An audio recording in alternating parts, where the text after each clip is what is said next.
Today we are going to study about the entropy of universe.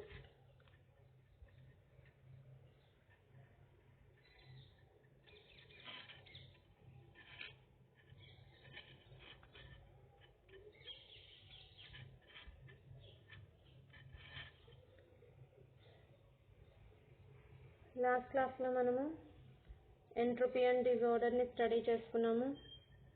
అలాగే ఇంకా entropy, change in entropy in reversible cycle, change in entropy in an irreversible cycle కూడా మనం study చేసుకున్నాము. అయితే universe యొక్క entropy ఎలా ఉంటుంది, ఈ విశ్వం యొక్క ఎంట్రోపీ ఎలా ఉంటుంది. అయితే మనము ముందు చేసుకున్న కన్సిడరేషన్స్ని బట్టి ఒక సిస్టమ్ యొక్క ఎంట్రోపీ అనేది కాన్స్టెంట్గా ఉంటుందని, ఇక్కడ in a reversible cyclic process, reversible cyclic processes వేటిని కన్సిడర్ చేసినా సరే ఆ రివర్సిబుల్ సైక్లిక్ ప్రాసెసెస్ అన్నింటిలోనూ కూడా ఎంట్రోపీ, ఆ సిస్టమ్ యొక్క ఎంట్రోపీ అనేది కాన్స్టెంట్గా ఉంటుందని, అలాగే but it increases in all irreversible processes, అన్ని ఇర్రివర్సిబుల్ ప్రాసెసెస్లో కూడా ఈ ఎంట్రోపీ వాల్యూ ఇంక్రీజ్ అవుతుంది అని కూడా స్టడీ చేసుకున్నాం. ఓకే, రివర్సిబుల్ ప్రాసెస్లో ఎంట్రోపీలో చేంజ్ ఉండదని, కాన్స్టెంట్గా ఉంటుందని, అలాగే ఇర్రివర్సిబుల్ ప్రాసెస్లో ఎంట్రోపీ ఇంక్రీజ్ అవుతుందని మనము స్టడీ చేసుకున్నాం. అయితే మనం ఇప్పుడు చూడాల్సింది ఏంటి, ఎంట్రోపీ ఆఫ్ యూనివర్స్ కావాలి, మనకి స్టడీ చేయాలి. సో అంటే యూనివర్స్లో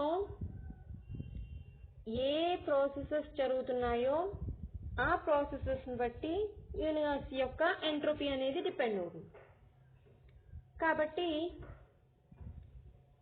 యూనివర్స్లో జరిగేటటువంటి రివర్సిబుల్ ప్రాసెసెస్ ఏవైతే ఉన్నాయో ఆ రివర్సిబుల్ ప్రాసెసెస్ వలన యూనివర్స్ యొక్క ఎంట్రోపీ కాన్స్టెంట్గా ఉంటుంది, ఎంట్రోపీలో చేంజ్ ఉండదు due to reversible processes occur in universe. అయితే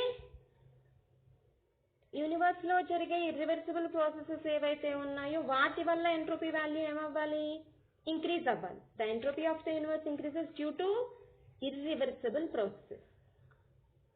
యూనివర్స్లో జరిగే రివర్సిబుల్ ప్రాసెసెస్ ఏవైతే ఉన్నాయో వాటి వలన ఎంట్రోపీ వాల్యూ అనేది ఇంక్రీజ్ అవ్వాలి. ఓకే, అయితే యూనివర్స్లో జరిగేటటువంటి ప్రాసెసెస్ అన్నీ కూడా irreversible processes. All actual processes are inherently irreversible in the universe. Hence, the entropy of universe increases. కాబట్టి యూనివర్స్లో జరిగేటటువంటి ప్రాసెసెస్ అన్నీ కూడా ఇర్రివర్సిబుల్ ప్రాసెసెస్.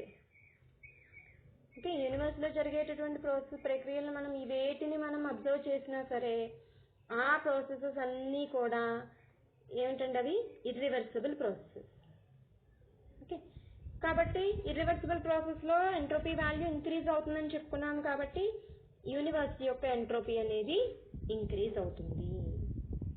మీరు జరిగే ఏ ప్రాసెస్ తీసుకోండి అది రివర్సిబుల్ ప్రాసెస్ అవ్వదు. మనం ఆల్రెడీ ఈ కొన్ని ఎగ్జాంపుల్స్ ఇచ్చుకుని ఇర్రివర్సిబుల్ ప్రాసెస్ని డిఫైన్ చేసినప్పుడు అక్కడ కొన్ని ఎగ్జాంపుల్స్ ఇచ్చుకున్నాం. అలాగే రివర్సిబుల్ ప్రాసెస్ని డిఫైన్ చేసినప్పుడు కూడా కొన్ని ఎగ్జాంపుల్స్ ఇచ్చి, అయితే ఆ రివర్సిబుల్ ప్రాసెస్ అనేది చాలా స్లోగా జరగాలని, అక్కడ కొన్ని ఫోర్సెస్ అనేవి ఉండకూడదని, అప్పుడు అది రివర్సిబుల్ అయ్యే ఛాన్స్ ఉంటుందని చెప్తున్నాం. అయితే మనం యూనివర్స్లో చూసినట్టయితే అంత స్లోగా ప్రాసెసెస్ జరగడం అనేది ఉండదు. అలాగే ఏవైతే అక్కడ ఉండకూడదు అని కొన్ని ఫ్యాక్ట్స్ని ఏవైతే చెప్పుకున్నామో అవి ఉండకుండా ఉండడం అనేది కూడా జరగదు ఇన్ రియల్ ప్రాక్టీస్. కాబట్టి యూనివర్స్లో జరిగే ప్రాసెస్ ఏది కన్సిడర్ చేసినా సరే it is an irreversible process. కాబట్టి ఇర్రివర్సిబుల్ ప్రాసెస్ వలన ఎంట్రోపీ ఇంక్రీజ్ అవుతుంది. కాబట్టి యూనివర్స్లో జరిగే ప్రాసెసెస్ అన్ని ఇర్రివర్సిబుల్ ప్రాసెసెస్ కాబట్టి యూనివర్స్ యొక్క ఎంట్రోపీ అనేది ఇంక్రీజ్ అవుతుంది. ఓకే, అయితే నెక్స్ట్ ఇక్కడ principle of degradation of energy. Degradation of ఎనర్జీకి ఒక ప్రిన్సిపల్ అన్నమాట.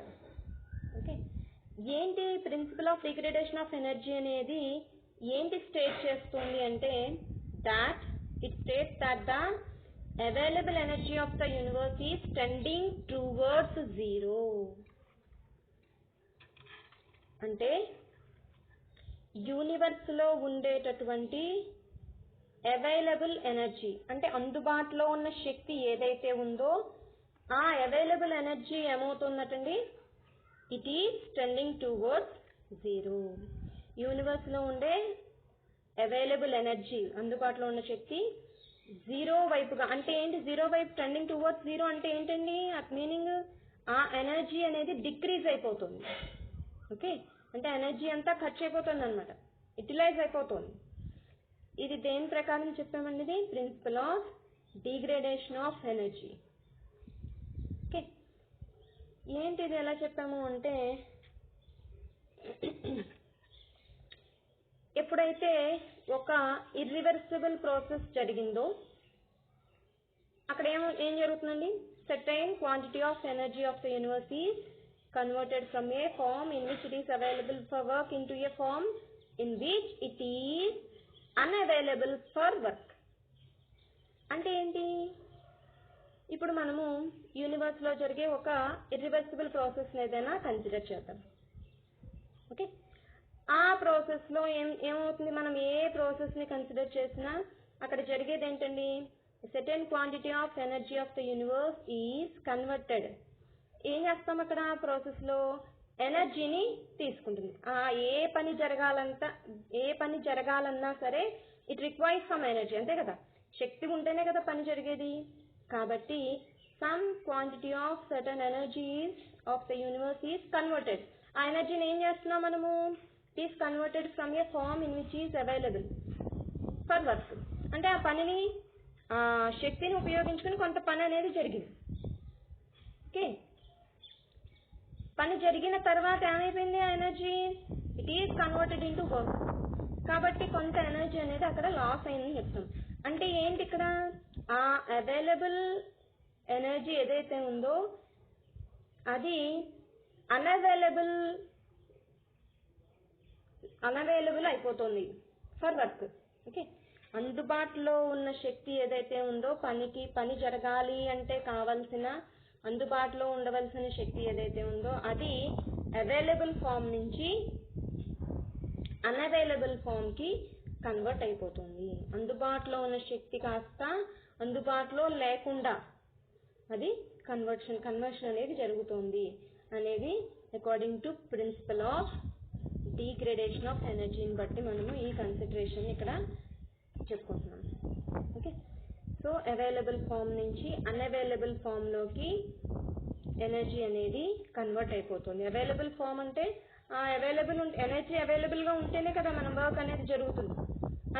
అన్అవైలబుల్ అయిపోతే, అందుబాటులో లేకపోతే work should not be done, పని చేయలేని పని అనేది జరగదు అక్కడ. ఓకే, నెక్స్ట్ ఇప్పుడు మళ్ళీ ఒక కార్నట్ ఇంజిన్ ని కన్సిడర్ చేద్దాం. ఓకే, ఆ కార్నట్ ఇంజిన్ లో హాట్ బాడీ ఉంది which is at temperature T1. Hot body నుంచి Q1 అమౌంట్ ఆఫ్ ఎనర్జీ అనేది తీసుకోబడింది ఎక్కడండి, at temperature T1. Okay, T1 temperature ఉన్న హాట్ బాడీ నుంచి Q1 క్వాంటిటీ ఆఫ్ హీట్ అనేది తీసుకున్నాము. Next and quantity Q2 is given up to a cold body at temperature T2. Q2 amount of ఎనర్జీని T2 temperature దగ్గర ఉన్న cold బాడీకి Q2 amount of heat ని ఇచ్చేసాం. T1 దగ్గర ఉన్న సోర్స్ నుంచి Q1ని అబ్జార్బ్ చేసుకున్నాము, వర్క్ జరిగింది. రిమైనింగ్ అమౌంట్ Q2ని T2 కోల్డ్ బాడీకి మనము ట్రాన్స్ఫర్ చేసేసాం. కాబట్టి Q1 minus Q2 అనేది ఇక్కడ converted into work and is called as available energy. అంటే Q1ని తీసుకుని Q2ని ఇచ్చేసాం. అంటే Q1 మైనస్ Q2 అనే ఎనర్జీని మనము యూటిలైజ్ చేసుకున్నాం. ఓకే, చేసి దాన్ని వర్క్గా కన్వర్ట్ చేసాం, పనిగా దాన్ని మార్చాం, ఆ శక్తిని పనిగా మార్చామన్నమాట. ఓకే, ఈ Q1 మైనస్ Q2ని అవైలబుల్ ఎనర్జీ అంటాం. ఈ quantity of amount of heat ఎనర్జీని available energy. Okay, so available energy equals to Q1 minus Q2. ఇప్పుడు ఇక్కడ ఏం చేస్తున్నాం అంటే Q1ని తీద్దాం బయటికి. ఇక్కడ Q1 తీసేస్తే 1 అయింది. 1 minus Q2 by Q1. Q1 లోపల తీసుకెళ్తే ఏమైంది, ఇక్కడ Q1 వస్తుంది. Q1 క్యాన్సిల్ అయిపోయి ఇక్కడ Q2 మిగులుతుంది. అలా Q1ని బయటకు తీసుకొచ్చాము. So Q1 into 1 minus Q2 by Q1 ప్లేస్లో మనము T2 by T1 రాసుకోవచ్చు కదండి. ఎందుకు, Q1 by Q2 equals to T1 by T2. కాబట్టి Q2 by Q1 equals to T2 by T1 అయింది. ఓకే, ఇక్కడ T2 అనేది temperature of the cold body యొక్క టెంపరేచర్, అంటే that is the lowest temperature. Okay, ఇప్పుడు ఈ quantity lower is the temperature T2 of the cold body, greater will be the available energy. ఈ quantity తక్కువగా ఉంటే అప్పుడు ఏమవుతుందండి, అవైలబుల్ ఎనర్జీ అనేది పెరుగుతుంది. ఈ ఎక్స్ప్రెషన్ ఒకసారి అబ్జర్వ్ చేయండి. 1 మైనస్ చేస్తున్నాం ఇక్కడ. సో ఇది ఎంత తక్కువగా ఉంటే అప్పుడు ఏమవుతుంది, greater will be the available energy value అనేది ఇంక్రీజ్ అవుతుంది. సో ఇప్పుడు ఏం చేస్తున్నామంటే when T2 equals to T0 అనుకుందాం. T2 ఈక్వల్స్ టు, అప్పుడు available energy equals to Q1 into 1 minus in place of T2 T0 substitute చేసుకుంటున్నాము, T0 by T1. Okay, so ఇప్పుడు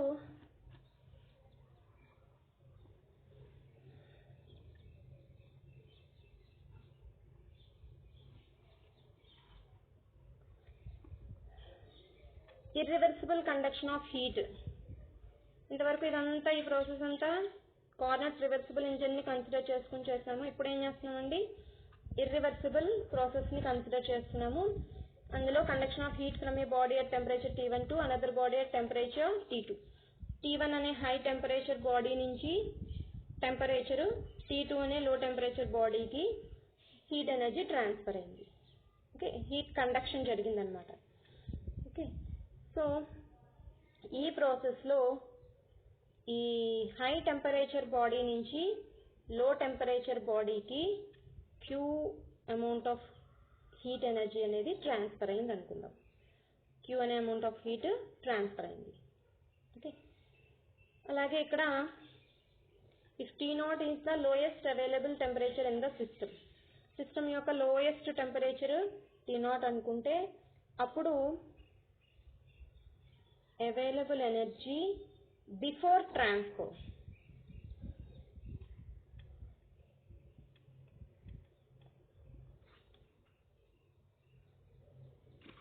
Available energy before transfer equals to ఏమవుతుందన్నది Q into 1 minus T0 by T1 అవుతుంది.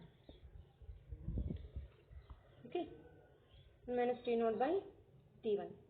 Next, available energy after transfer. ఇక్కడ consider చేసాం కదా heat conduction ప్రాసెస్ని. T1 hot body, T2 cold body, రెండింటికి మధ్య heat transfer జరిగింది అని. ఆ ట్రాన్స్ఫర్కి ముందు అవైలబుల్ ఎనర్జీని, ట్రాన్స్ఫర్ తర్వాత అవైలబుల్ ఎనర్జీని రాసుకుంటున్నాం. ఓకే, ట్రాన్స్ఫర్ తర్వాత అవైలబుల్ ఎనర్జీ ఏమవుతుందండి, Q into 1 minus T0 by T2 అయింది. Okay, so loss of available ఎనర్జీలో లాస్ ఏమవుతుంది ఇప్పుడు Q into 1 minus T0 by T1 minus Q into 1 minus T0 by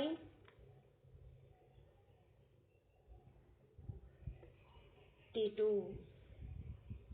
ఇక్కడ అర్థం కదండి, ట్రాన్స్ఫర్కి ముందు అంటే టెంపరేచర్ హీట్ ఎనర్జీ ట్రాన్స్ఫర్కి ముందు available energy Q into 1 minus lowest temperature by temperature. Okay, ఇది ట్రాన్స్ఫర్కి ముందు హై టెంపరేచర్. ట్రాన్స్ఫర్ అయిన తర్వాత 1 minus T0 by T2. Okay, so అంటే లీస్ట్ టెంపరేచర్ T0 అనుకున్నాం కదా. So loss of available energy ఏమవుతుంది Q into 1 minus T0 by T1 minus Q into 1 minus T0 by T2. అంటే energy ట్రాన్స్ఫర్కి ముందు available energy, transfer తర్వాత available energy, ఈ రెండింటికి మధ్య డిఫరెన్స్ అన్నమాట. సో ఏం చేద్దామండి, ఇక్కడ ఏమవుతుంది ఇది ఇక్కడ చూడండి ఒకసారి, ఇది ప్లస్ Q ఇక్కడ minus Q, plus Q minus Q cancel అయిపోయింది ఫస్ట్ టైం. Qని లోపలికి తీసుకుంటే అప్పుడు ఈ టర్మ్ మిగిలింది మనకి, సెకండ్ టర్మ్స్ రెండు మిగిలాయి. కాబట్టి Q ఇంటూ ఇక్కడ చూడండి మైనస్ ఇంటూ మైనస్ ప్లస్ అవుతుంది. ఓకే, కాబట్టి T0 by T2 minus into minus plus అయింది, T0 by T2 మైనస్ ఈ term T0 by T1. Okay, loss of available energy అంటే అవైలబుల్ ఎనర్జీలో మనము ఎంత లాస్ అయ్యామో అనే దానికి ఎక్స్ప్రెషన్ని ఫైండ్ అవుట్ చేసుకుంటున్నాం. ఇప్పుడు ఏం చేద్దామంటే ఇక్కడ ఈ T0ని బయటికి తీసుకొచ్చి Qని లోపలికి తీసుకెళ్దాం. T0ని బయటకి కామన్ తీసేసాము టూ టర్మ్స్ నుంచి, Qని లోపలికి తీసుకెళ్తే Q by T2 minus Q by T1 అవుతుంది. ఓకే, అంటే ఇది దేన్ని రిప్రజెంట్ చేస్తుంది ఇక్కడ Q by T minus Q by T2 minus Q by T1 అనే క్వాంటిటీ దేన్ని రిప్రజెంట్ చేస్తుంది? మనము ఎంట్రోపీ యొక్క ఫిజికల్ సిగ్నిఫికెన్స్ చెప్పుకున్నాం. ఏం చెప్పుకున్నాము? Entropy equals to Q by T అని అక్కడ ఒక ఎక్స్ప్రెషన్ని డిరైవ్ చేసుకున్నాం. అయితే ఎంట్రోపీని డైరెక్ట్గా మెజర్ చేయలేమని డిఫరెన్స్ ఎంట్రోపీలో చేంజ్ని మాత్రమే మనం ఫైండ్ అవుట్ చేయొచ్చు అని చెప్పుకున్నాం. కాబట్టి ఇక్కడ Q by T2 minus Q by T1 ఈ క్వాంటిటీ దేన్ని రిప్రజెంట్ చేస్తుంది? చేంజ్ ఇన్ ఎంట్రోపీని రిప్రజెంట్ చేస్తుంది, ఈ బ్రాకెట్లో ఉన్నటువంటి క్వాంటిటీ. కాబట్టి T0 ఇంటూ ds అయింది. S అనేది ఎంట్రోపీ అని చెప్పుకున్నాం, ఎంట్రోపీని Sతో డినోట్ చేస్తామని చెప్పుకున్నాము. ds అంటే it represents the change in entropy. Okay, అంటే అవైలబుల్ ఎనర్జీ ఈక్వల్స్ టు ఏమైందండి, ఇన్ జనరల్గా చెప్పుకుంటే TdS అయింది, temperature into change in entropy అయిందన్నమాట. Loss of available energy equals to T0 ds అయింది. సో ఈ ఈక్వేషన్ నుంచి మనకి ఏమర్థమవుతుంది? Entropy is increasing while the available energy is decreasing. Available energy అనేది డిక్రీజ్ అవుతూ ఉంటే ఎంట్రోపీ అనేది ఇంక్రీజ్ అవుతుంది. ఓకే, ఎప్పుడైతే మనకి ఎనర్జీ అవైలబుల్ ఫామ్ నుంచి అది డిక్రీజ్ అయిపోతుంది, అవైలబుల్ ఫామ్లో ఉన్న ఎనర్జీ డిక్రీజ్ అయిపోతుందో అక్కడ ఏం జరుగుతుందండి, ఎంట్రోపీ అనేది పెరుగుతుంది, ఇంక్రీజ్ అవుతుంది. ఓకే, సో ఇర్రివర్సిబుల్ ప్రాసెసెస్ అనేవి మనకి నేచర్లో కంటిన్యూస్గా జరుగుతూనే ఉంటాయి. మనం ఇప్పుడు స్టడీ చేసుకుంటున్నది ఏంటి? ఎంట్రోపీ ఆఫ్ యూనివర్స్ అన్నాం. కాబట్టి నేచర్లో జరిగే ప్రాసెసెస్ని కనుక మనము చూసినట్లయితే అన్ని ప్రాసెసెస్ కూడా, నేచురల్ ప్రాసెసెస్ అన్నీ కూడా కంటిన్యూస్గా జరుగుతూ ఉంటాయి. అవన్నీ కూడా కంటిన్యూస్గా జరిగే ప్రాసెసెస్ అన్నీ కూడా మనకి ఇర్రివర్సిబుల్ ప్రాసెసెస్. ఓకే, కాబట్టి మనకి ఏమవుతుంది ఇక్కడ ఎంట్రోపీ అనేది ఇర్రివర్సిబుల్ ప్రాసెస్లో ఇంక్రీజ్ అవుతుందని చెప్పుకున్నాం. నేచర్లో జరిగేవన్నీ కూడా ఇర్రివర్సిబుల్ ప్రాసెసెస్ కాబట్టి ఎంట్రోపీ ఏమవుతుందండి, ఇంక్రీజ్ అవుతుంది. అంటే యూనివర్స్ యొక్క ఎంట్రోపీ ఇంక్రీజ్ అవుతుంది. ఎంట్రోపీ ఇంక్రీజ్ అవుతుంది అంటే అవైలబుల్ ఎనర్జీ ఆఫ్ యూనివర్స్ ఏమైంది, కంటిన్యూస్గా డిక్రీజ్ అయింది. అవైలబుల్ ఎనర్జీ డిక్రీజ్ అవుతుంది. ఓకే, యూనివర్స్లో ఉండేటటువంటి అవైలబుల్ ఎనర్జీ కంటిన్యూస్గా decrease. So as irreversible processes are continuously going on in nature, the entropy is increasing while the available energy of the universe is continually decreasing. This is about the entropy of universe. Okay.